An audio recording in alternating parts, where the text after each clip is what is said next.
இன்னும் ஒரு 6 நாள் போச்சுன்னா, இஸ்ரேலுக்கும் ஹமாஸ்க்கும் தொடர்ந்த போர் வந்து ஒரு 2 வருஷத்த எட்டிடும். இன்னும் ஒரு 6 நாள் தான் மிஸ்ஸிங் 2 வருஷத்துக்கு. ஸோ வந்து இந்த இடத்துல பார்ப்போம் வந்து 65,000த்துக்கும் மேற்பட்டவங்க இந்த போர்ல வந்து பாதிக்கப்பட்டிருக்காங்க. நெறைய பொதுமக்கள் வந்து பாதிக்கப்பட்டது. நெறைய உயிர் சேதம், நெறைய பொருள் சேதம் எல்லாம் வந்து இந்த காசா ஸ்ட்ரிப்ல உள்ள மக்களுக்கு தான். ஹமாஸ் வந்து ஒரு அமைப்பு. இந்த காசா பகுதியில உள்ள பொதுமக்களுக்கு தான் நெறைய சேதங்கள் வந்து ஆகியிருக்கு. ஏன்னா வந்து இஸ்ரேலுக்கு யுஎஸ் வந்து பேக்கிங்ல இருக்காங்க. ரஷ்யா வந்து ஒரு ஒரு வகையில நடுநிலை வகிச்சுட்டு இருக்காங்க.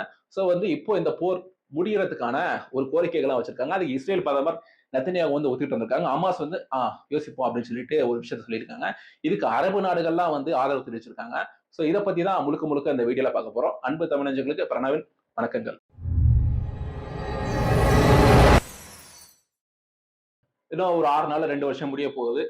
ட்ரம்ப் அவங்க என்ன பண்ணியிருக்காங்கன்னா, ஒரு சில கோரிக்கைகள்லாம் வச்சுட்டு இன்னொரு 2, 3 நாள்ல நேத்துக்கே வந்து சில வந்து 4 நாள் அப்படின்னு சொல்லியிருந்தாரு. அப்பன்னா இன்னைக்கு வந்து பார்ப்போம் வந்து ஒரு 2, 3 நாள்ல இன்னும் அவங்க இந்த முடிவை வந்து அறிவிக்கணும். ஸோ வந்து 2, 3 நாளைக்குள்ளேயே வந்து முடிஞ்சதுன்னா, இன்னும் வந்து 2 வருஷம் வந்து இத எட்டாது அப்படின்னு சொல்லி தான் நினைக்கிறோம். ஸோ வந்து நெறைய கோரிக்கைகள் வந்து வச்சிருக்காங்க.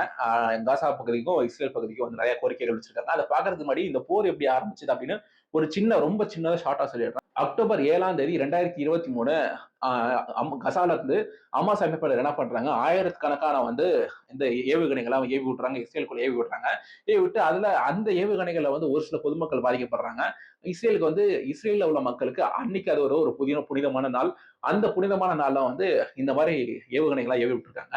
சோ அந்த பக்கம் வந்து இஸ்ரேல் பகுதிக்குள்ள இந்த காசா பகுதியில உள்ள ஹமாஸ் அமைப்பினர் கம்ப்ளீட்டா வேற இவங்க உள்ள வந்து 150க்கும் மேற்பட்ட ஹாஸ்டேஜஸ் வந்து இஸ்ரேல் பொதுமக்களை இங்க இருந்து காசா ஸ்ட்ரிப்புக்குள்ள அகதியா ஹாஸ்டேஜஸா கூட்டிட்டு போயிடுறாங்க. ஒரு பிணை கைதிகளா கூட்டிட்டு போயிடுறாங்க. கூட்டிட்டு போயிட்டு அங்க வச்சுக்கிறாங்க. பத்திரமா வந்து வச்சுட்டு இருக்காங்க. அதுல வந்து ஒரு சில ஆப்பரேஷன்ஸ்லாம் வந்து 10 பேர், 5 பேர் அப்படின்னு சொல்லிட்டு அப்பப்போ ரிலீஸ் பண்ணிட்டாங்க. சோ வந்து இன்னும் பார்க்க வந்து இன்னும் 100க்கும் மேற்பட்ட ஹாஸ்டேஜஸ் வந்து அங்க இருக்காங்க. அதுக்கப்புறம் இந்த 150 மேற்பட்ட ஹாஸ்டேஜஸ வந்து தூக்கிட்டு போனதுக்கு அப்புறம் இஸ்ரேல் அமைப்பு வந்து ஒரு போர் தொடுக்குறாங்க. அந்த போர் தான் வந்து இன்னமும் தொடர்ந்துட்டு இருக்கு. இப்போ ஒரு 6 நாள் போச்சுன்னா 2 வருஷம் ஆக போகுது. இந்த போர் முடிவு கொண்டு வர அப்படின்னு சொல்லிட்டு ட்ரம்ப் அவங்க ஆட்சிக்கு வரதுக்கு முன்னாடி இந்த போரை வந்து நான் ஆட்சிக்கு வந்தோடனே முடிவு கொண்டுட்டு வரேன் அப்படின்னு சொல்லிட்டு இந்த போரை பத்தி சொல்லியிருந்தாரு. ஆட்சிக்கு வந்த ஒரு நாள்லயே ஒரே நாள் ஃபர்ஸ்ட் டே வந்து ரஷ்யாவுக்கும் யுக்ரைனுக்கும் நடந்துட்டு இருக்க போரை வந்து முடிவுக்கு கொண்டுட்டு வரும் அப்படின்னு சொல்லிட்டு ஒரு விஷயத்த சொல்லியிருந்தாரு. அந்த இந்த ஒரு நாள்லயே வந்து கையெழுத்து இங்கே தமிழ்நாட்டுல எங்க கேள்விப்பட்ட மாதிரி இருக்கும். தெரிஞ்ச கமெண்ட்ஸ்ல சொல்லுங்க. சோ வந்து அந்த போராட்டங்களை வந்து அந்த விஷயங்கள ட்ரம்ப் அவங்க சொல்லியிருந்தாங்க. இந்த மாதிரி நான் வந்தா ஒரே நாள்ல செய்வேன். இங்க வந்து இந்த போரை முடிவுக்கு கொண்டு வரும் அப்படின்னு சொல்லிட்டு. அது ஆட்சிக்கு வந்து மாத கணக்குல ஆச்சு. இப்போ ஒரு சில கோரிக்கைகள் வச்சிருக்காரு. ஒரு சில கைட்லைன்ஸ் குடுத்திருக்காரு. அது வந்து இஸ்ரேலும் ஃபாலோ பண்ணணும். ஹமாஸும் ஃபாலோ பண்ணணும். அப்படின்னு சொல்லி இந்த பேக்ட் வந்து கையெழுத்து ஆயிடுச்சு. இது 2 பேரும் ஒத்துக்கிட்டாங்க அப்படின்ற பட்சத்துல இந்த போர் வந்து முடிவுக்கு வந்துரும். என்ன அப்படின்னு சொல்லி பார்த்தீங்கன்னா, நெறைய கோரிக்கைகள் வச்சிருக்காங்க. அதுல முக்கியமான 2, 3 வந்து சொல்றேன். அத பாருங்க. காசா பகுதியில இருந்து இந்த ஹமாஸ் பகுதி வந்து ஹாஸ்டேஜஸ்லாம் கூட்டிட்டு போனாங்க. அந்த பிணை கைதிகள வந்து கூட்டிட்டு போனாங்க. இன்னும் 100க்கும் மேற்பட்டவங்க இருக்காங்க. இப்போ வந்து அங்க ஒரு ஒரு ஒரு கிளான்ஸ் எடுத்துக்கிறீங்க.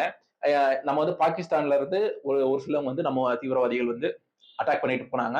அதுக்கு நம்ம ஒரு பதில் தாக்குதல் பண்ணியிருந்தோம். சப்போஸ் அதுவே வந்து ஒரு 100க்கும் மேற்பட்டவங்கள வந்து இங்க இருந்து ஹாஸ்டேஜஸா கூட்டிட்டு போயிருந்தாங்க அப்படின்னா, அப்போ வந்து ஒரு போர் வந்திருக்கும். ஆனா இப்ப வந்து கடத்திட்டுலாம் போல. இங்க வந்து தாக்குதல் பண்ணிட்டு போயிருந்தாங்க.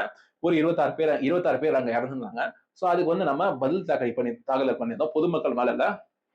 அங்க இருந்த அந்த தீவிரவாதி அமைப்பு மேல பண்ணியிருந்தோம். அந்த மாதிரி முடிஞ்சது. ஆனா இங்க வந்து பணைய கைதிகள தூக்கிட்டு போயிருந்தாங்க. அதனாலதான் வந்து தாக்குதலா இல்லாம இது வந்து ஒரு போரா முட்டிட்டு போச்சு. சோ வந்து இந்த ஹமாஸ் அமைப்பினர் வந்து அவங்களோட வெப்பன்ஸ் எல்லாம் வந்து கம்ப்ளீட்டா குடுத்துறணும். அது மட்டும் இல்லாம இந்த ஹாஸ்டேஜஸ வந்து கம்ப்ளீட்டா குடுத்துறணும். இஸ்ரேல் சைட்லயும் கொஞ்சம் ஹாஸ்டேஜஸ் இருக்காங்க. இவங்கலாம் தூக்கிட்டு போனதுக்கு அப்புறம் இஸ்ரேல் சைட்லயும் வந்து கொஞ்சம் ஹாஸ்டேஜஸ் இருக்காங்க. 2 சைடும் உள்ள ஹாஸ்டேஜஸ் வந்து நீங்க அந்த பணைய கைதிகள வந்து நீங்க நீங்க வந்து குடுத்துறணும். எல்லாம் வந்துட்டாங்களா அப்படின்னு சொல்லிட்டு சரி பார்த்துறணும். அது மட்டும் இல்லாம இந்த ஹமாஸ் அமைப்பினர் வந்து அவங்களோட வெப்பன்ஸ் எல்லாம் கம்ப்ளீட்டா குடுத்துறணும் அப்படின்னு சொல்லிட்டு சொல்றாங்க. சோ இந்த ஹமாஸ் அமைப்பினருக்குள்ள அந்த பலமே வந்து என்னன்னு சொல்லி பார்ப்போம் வந்து அவங்க கிட்ட உள்ள ஆயுதங்கள் தான் ஒரு மிகப்பெரிய வெப்பன்ஸே. சோ அத வந்து குடுத்துடணும் அப்படின்னு சொல்லியிருக்காங்க. இத வந்து அவங்க ஹமாஸ் அமைப்பினர் வந்து எப்படி செய்வாங்க அப்படின்னு சொல்லிட்டு யோசிச்சு தான் பார்க்கணும். ஏன்னா அவங்க கிட்ட உள்ள அ ஒரே ஒரு ஆயுதம் அந்த வெப்பன்ஸ் மட்டும் தான். சோ வந்து என்ன செய்வாங்க அப்படின்னு அதுலதான் அந்த விஷயமே இருக்கு. அதுக்கப்புறம் இப்ப ஹமாஸ் அமைப்பு தான் வந்து இந்த காசா ஸ்ட்ரிப்ப வந்து நிர்வகிச்சுட்டு இருக்காங்க.